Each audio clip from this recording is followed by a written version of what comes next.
ओम विष्णवे नमः।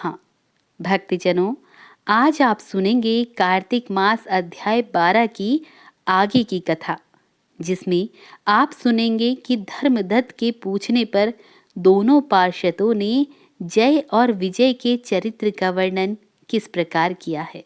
तो ब्राह्मण धर्मदत्त ने भगवान विष्णु के दोनों पार्षदों से पूछा कि मैंने सुना है कि जय और विजय भी भगवान विष्णु के द्वारपाल हैं।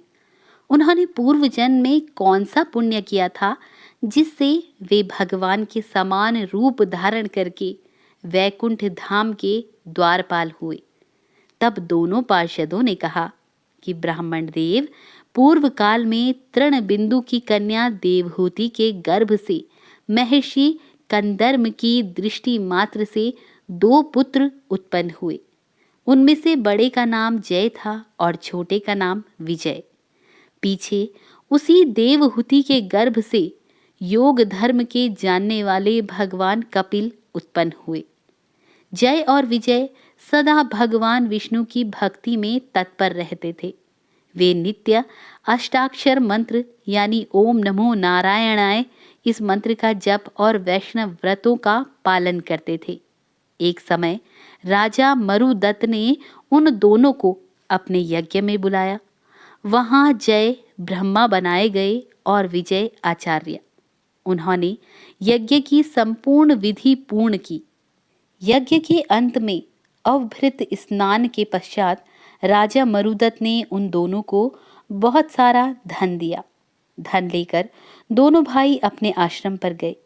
वहां उस धन का विभाग करते समय दोनों में परस्पर बहस पैदा हो गई। जय ने कहा, इस धन को बराबर बराबर बांट लिया जाए। विजय का कहना था, नहीं, जिसको जो मिला है वह उसी के पास रहे। तब जय ने क्रोध में आकर लोभी विजय को शाप दिया, तुम ग्रहण करके देते नहीं हो, इसलिए ग्राह हो जाओ। जय के इस शाप को सुनकर विजय ने भी शाप दिया, तुमने मद से भ्रांत होकर शाप दिया है, इसलिए मातंग यानी हाथी की योनि में जाओ। तत्पश्चात उन्होंने भगवान से शाप निवृत्ति के लिए प्रार्थना की। श्री भगवान ने कहा, तुम दोनों मेरे भक्त हो, तुम्हारा वचन कभी असत्य नहीं होगा। तुम दोनों अपने ही दिए हुए इन शापों को भोग कर फिर मेरे धाम को प्राप्त होगे। ऐसा कहकर भगवान विष्णु अंतर ध्यान हो गए। उसके बाद वे दोनों गंडकी नदी के तट पर ग्राह और गज हो गए। उस योनि में भी उन्हें पूर्व जन्म का स्मरण बना रहा और वे विष्णु भगवान के व्रत को तत्परता से करते रहे। एक समय की बात है, वह गजराज कार्तिक माह में स्नान के लिए गंडकी नदी में आया। उस समय ग्राह ने शाप के हेतु जो स्मरण करते हुए उस गज को पकड़ लिया। ग्राह से पकड़े जाने पर गजराज ने भगवान रमानाथ का स्मरण किया। तब भगवान विष्णु शंख, चक्र और गदा धारण किए हुए वहां पर प्रकट हो गए। उन्होंने चक्र चलाकर ग्राह और गजराज दोनों का उद्धार किया और उन्हें अपने ही जैसा रूप देकर वे वैकुंठ धाम को ले गए।